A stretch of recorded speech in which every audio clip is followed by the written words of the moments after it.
श्री वल्लभाधीश की जय। श्री गोसाई जी परम दयाल की जय।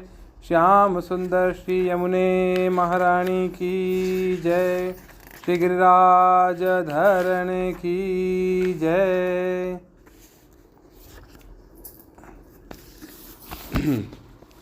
श्रीमद् भागवत चतुर्थ स्कंद। पिछली बार हमने 2 अध्याय पढ़े थे, 5वां और 6ठा। उसमें से 5वें अध्याय में हमने पढ़ा था कि किस तरीके से यक्ष के यज्ञ को महादेव जी के स्वरूप ने जो है सारा छिन्न भिन्न कर दिया था, सब कुछ उनका वो कर दिया था, नाश कर दिया था। और फिर उसके अगले वाले 6ठे अध्याय में हमने पढ़ा था कि कैसे सब लोग देवतागण महादेव जी को मनाने के लिए कैलाश पधारे थे नारायण जी की, विष्णु जी की आज्ञा से। उससे आगे हम आज पढ़ेंगे दक्ष यज्ञ की पूर्ति। अथ सप्तमोध्याय। श्री मैत्रेय जी कहते हैं, महाबाहो विदुर जी, ब्रह्मा जी के इस प्रकार प्रार्थना करने पर भगवान शंकर ने प्रसन्नता पूर्वक हंसते हुए कहा, सुनिए। महादेव जी ने कहा, प्रजापते, भगवान की माया से मोहित हुए दक्ष जैसे ना समझो के अपराध की न तो मैं चर्चा करता हूँ और न याद ही करता हूँ। मैंने तो केवल सावधान करने के लिए ही उन्हें थोड़ा सा दंड दे दिया।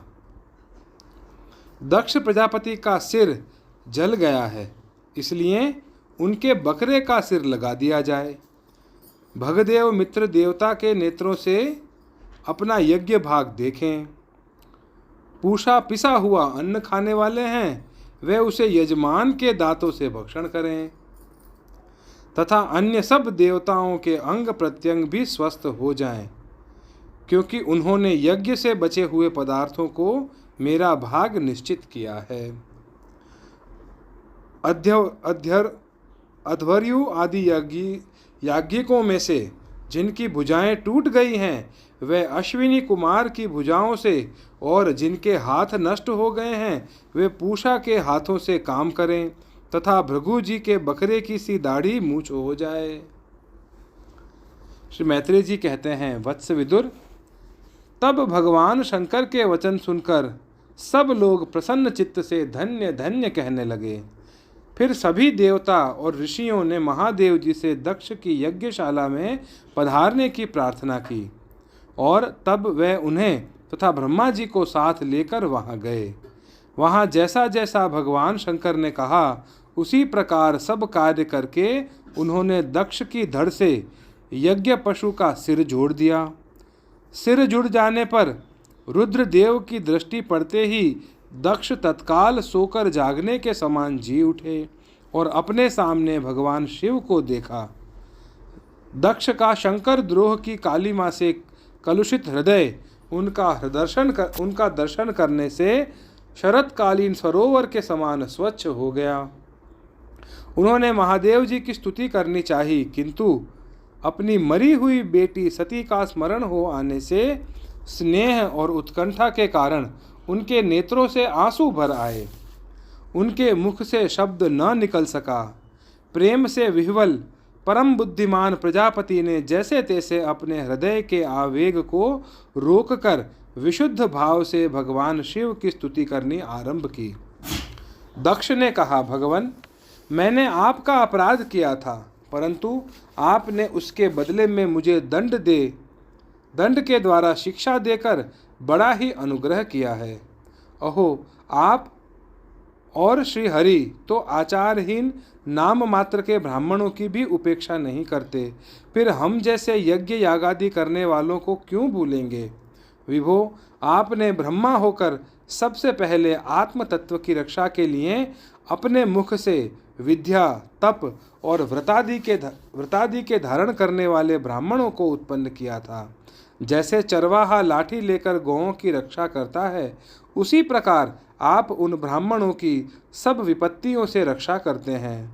मैं आपके तत्व को नहीं जानता था, इसी से मैंने भरी सभा में आपको अपने वाग्बाणों से बेधा था, किंतु आपने मेरे उस अपराध का कोई विचार नहीं किया।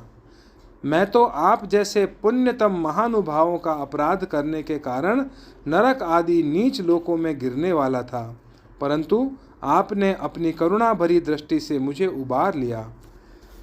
अब भी आपको प्रसन्न करने योग्य मुझ में कोई गुण नहीं है, बस आप अपने ही उदारतापूर्ण बर्ताव से मुझ पर प्रसन्न हों। श्री मैत्रेय जी कहते हैं, आशुतोष शंकर से इस प्रकार अपना अपराध क्षमा कराकर दक्ष ने ब्रह्मा जी के कहने पर उपाध्याय, ऋत्विज आदि की सहायता से यज्ञ कार्य आरंभ किया।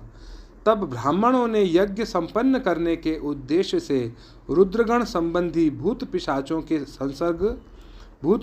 के संसर्ग जनित दोष की शांति के लिए 3 पात्रों में विष्णु भगवान के लिए तैयार किए हुए पुरोडाका नामक चरु का हवन किया। विदुर जी उस हवि को हाथ में लेकर खड़े हुए अध्यवर्यु के साथ यजमान दक्ष ने ज्यों ही विशुद्ध चित्त से श्री हरि का ध्यान किया, त्यों ही सहसा भगवान वहां प्रकट हो गए। बृहत एवं रथंतर नामक साम स्तोत्र जिनके पंख हैं, उन गरुड़ जी के द्वारा समीप लाए हुए भगवान ने 10 दिशाओं को प्रकाशित करती हुई अपनी अंग कांति से सब देवताओं का तेज हर लिया था। उनके सामने सबकी कांति फीकी पड़ गई। उनका श्याम वर्ण था, कमर में सुवर्ण की करधनी तथा पीतांबर सुशोभित थे। सिर पर सूर्य के समान दैदीप्यमान मुकुट था। मुख कमल भंवरों के समान नीली अलकावली और कांतिमय कुंडलों से शोभायमान था। उनके सुवर्णमय आभूषणों से विभूषित 8 भुजाएं थी, जो भक्तों की रक्षा के लिए सदा उद्यत रहती हैं।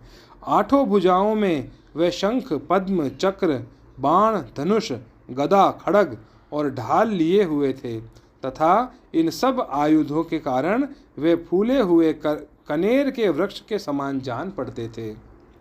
प्रभु के हृदय में श्री वत्स का चिन्ह था और सुंदर वनमाला सुशोभित थी।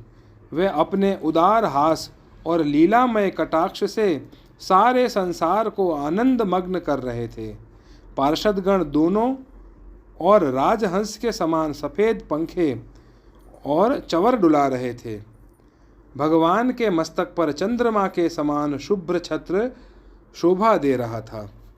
भगवान पधारे हैं यह देखकर इंद्र, ब्रह्मा और महादेव जी आदि देवेश्वरों सहित समस्त देवता, गंधर्व और ऋषि आदि ने सहसा खड़े होकर उन्हें प्रणाम किया।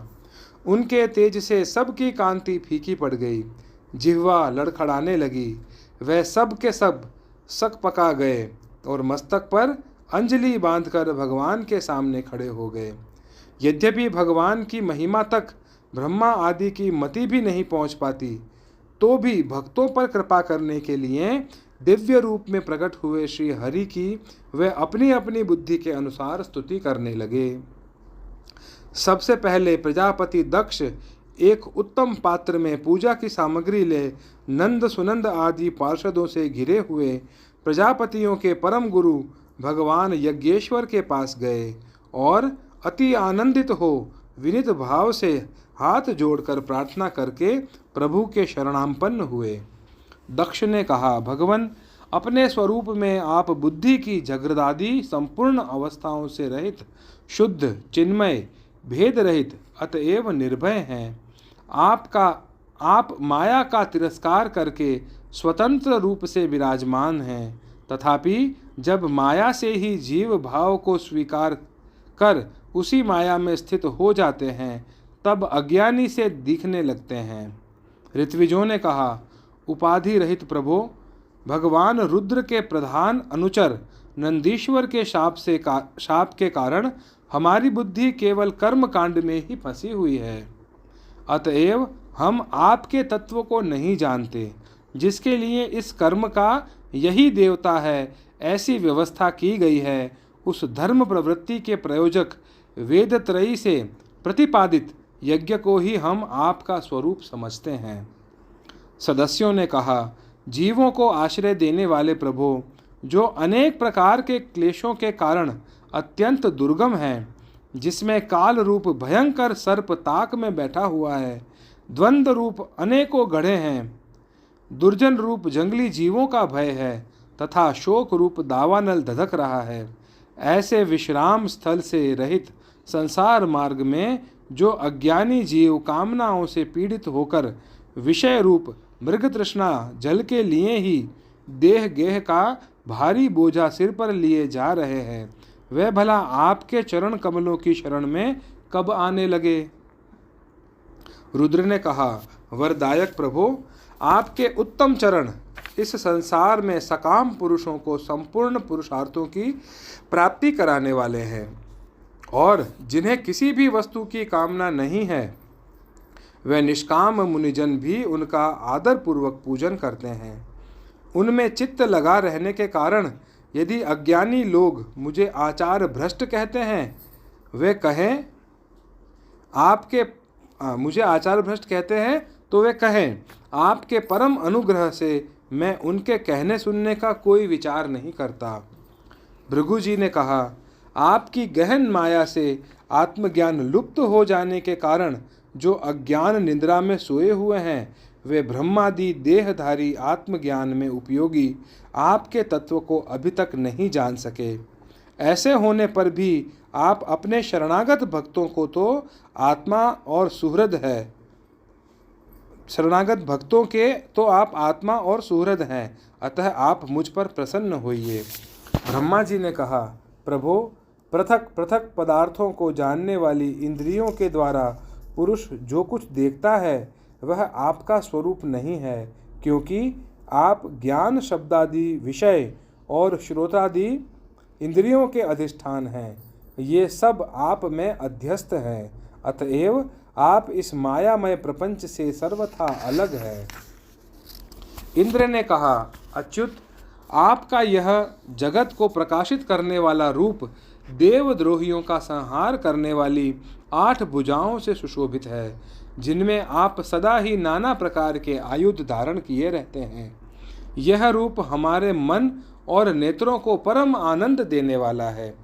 याज्ञिकों की पत्नियों ने कहा, भगवन, ब्रह्मा जी ने आपके पूजन के लिए ही इस यज्ञ की रचना की थी, परंतु दक्ष पर कुपित होने के कारण इसे भगवान पशुपति ने अब नष्ट कर दिया है।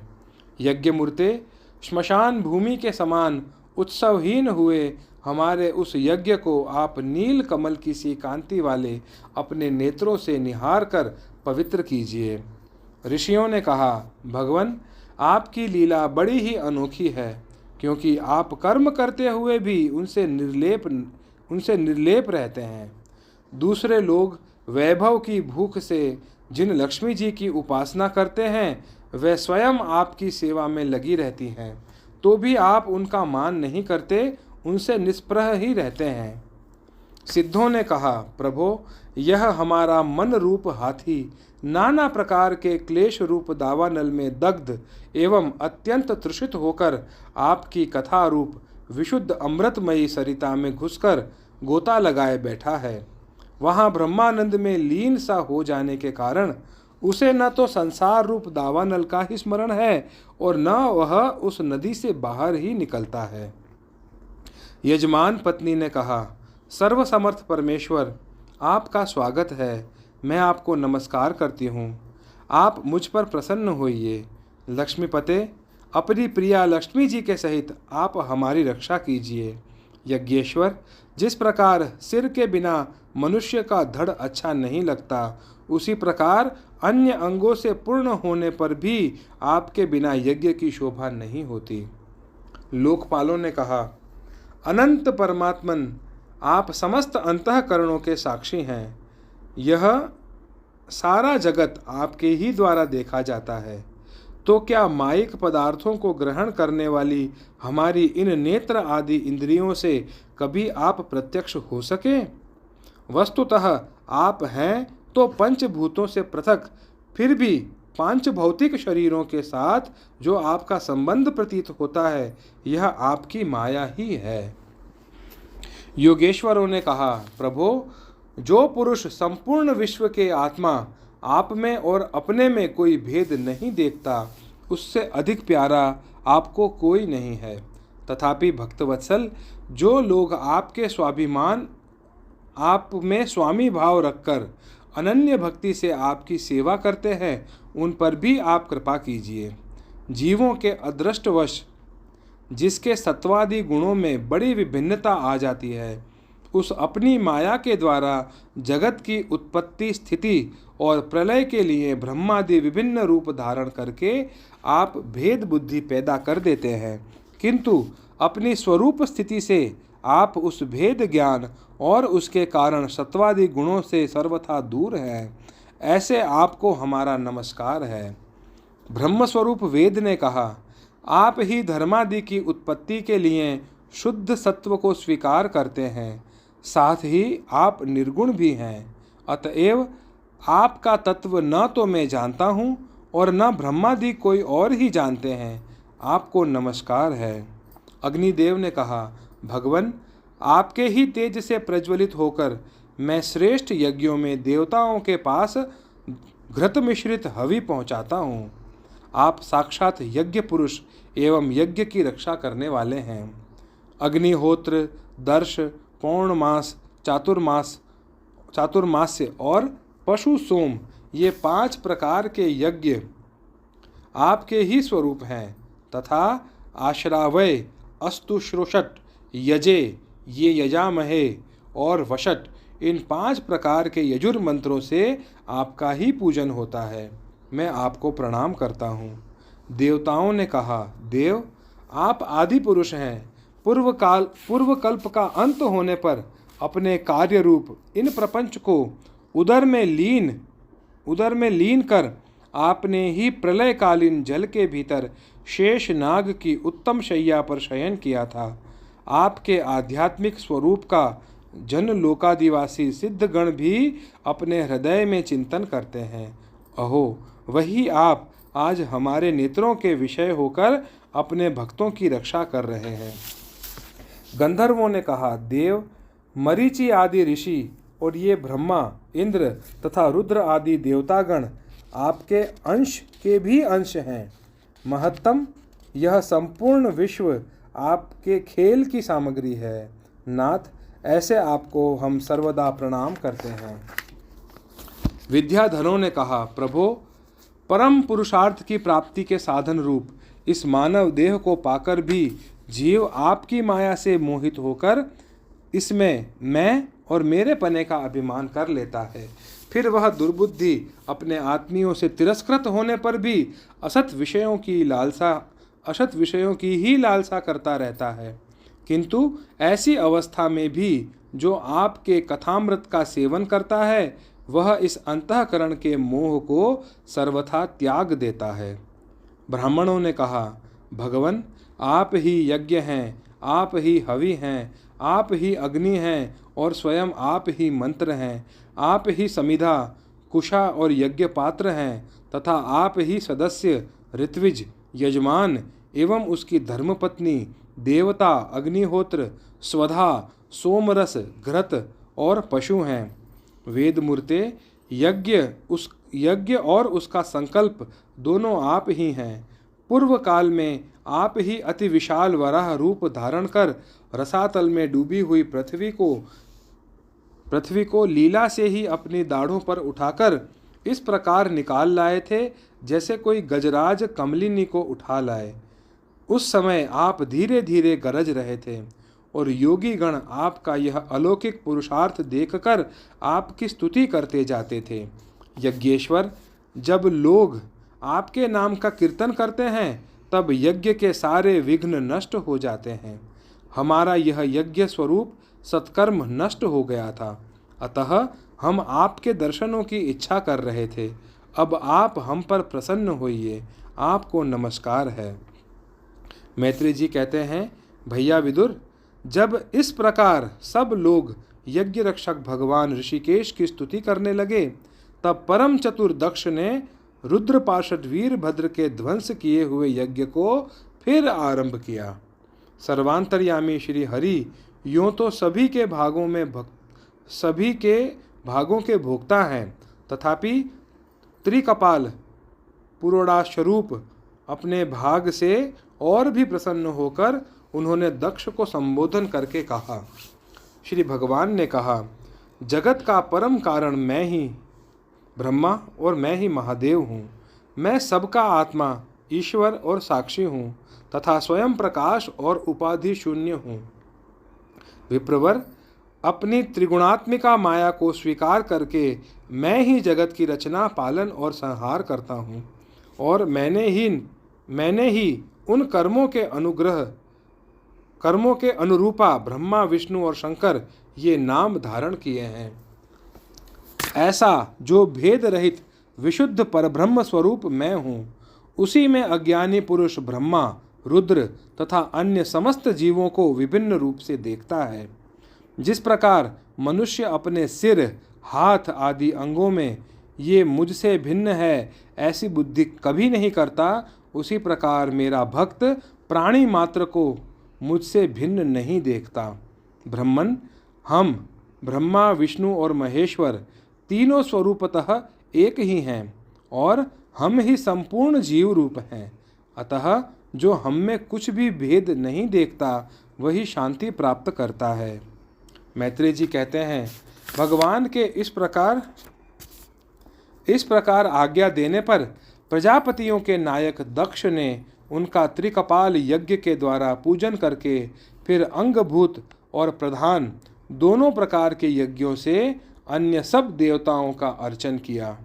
फिर एकाग्र चित्त हो भगवान शंकर का यज्ञ शेष रूप उनके भाग से यजन किया तथा समाप्ति में किए जाने वाले उदवसान नामक कर्म से अन्य सोमपाई एवं दूसरे देवताओं का यजन कर यज्ञ का उपसंहार किया और अंत में ऋत्विजों के सहित अवभृत स्नान किया। फिर जिन्हें अपने पुरुषार्थ से ही सब प्रकार की सिद्धियां प्राप्त थी, उन दक्ष प्रजापति को तुम्हारी सदा धर्म में बुद्धि रहे ऐसा आशीर्वाद देकर सब देवता स्वर्ग लोक को चले गए। विदुर जी, सुना है कि दक्ष सुता सती जी ने इस प्रकार अपना पूर्व शरीर त्याग कर फिर हिमालय की पत्नी मैना के गर्भ से जन्म लिया था। जिस प्रकार प्रलय काल में लीन हुई शक्ति सृष्टि के आरंभ में फिर ईश्वर का ही आश्रय लेती है, उसी प्रकार अनन्य परायणा श्री अंबिका जी ने उस जन्म में भी अपने एकमात्र आश्रय और प्रियतम भगवान शंकर को ही वर्ण किया। विदुर जी, दक्ष यज्ञ का विध्वंस करने वाले भगवान शिव का यह चरित्र मैंने बृहस्पति जी के शिष्य परम भागवत उद्धव जी के मुख से सुना था। कुरुनंदन, श्री महादेव जी का यह पावन चरित्र यश और आयु को बढ़ाने वाला तथा पाप पुंज को नष्ट करने वाला है। जो पुरुष भक्ति भाव से इसका नित्य प्रति श्रवण और कीर्तन करता है, वह अपनी पाप राशि का नाश करता है। इति श्रीमद्भागवते महापुराणे पारमहंस्यां संहितायां चतुर्थ स्कंधे दक्ष यज्ञ संधानम नाम सप्तमोऽध्यायः। अगले अध्याय में यानी 8वें अध्याय में हम पढ़ेंगे ध्रुव का वनगमन। तो अभी जो 7वें अध्याय में हमने पढ़ा, उस बात से हम इस बात को एक बिल्कुल क्लियर कर सकते हैं कि हमें यहाँ वहाँ कहीं पे भी भटकने की ज़रूरत नहीं होती। प्रभु श्री कृष्ण, श्री हरि, उनका ही श्रवण, उनका ही कीर्तन और उनके ही शरण में आश्रय अगर हम ले लेते हैं तो उससे सारे देवी देवता बहुत खुश होते हैं और सारे देवी देवता बिल्कुल तृप्त हो जाते हैं। तो कहीं पे भटकने का मतलब ये है कि अपने सुख के लिए, अपने दुखों का निवारण करने के लिए कहीं भी इधर उधर भागने की ज़रूरत नहीं है। सारे अपने प्रभु के सुख में ही अपने सारे दुखों का निवारण है, ऐसा समझ के भगवान श्री कृष्ण, श्री हरि का ही स्मरण, कीर्तन, दर्शन, सेवा, यही अपना कर्तव्य हमको मानना चाहिए।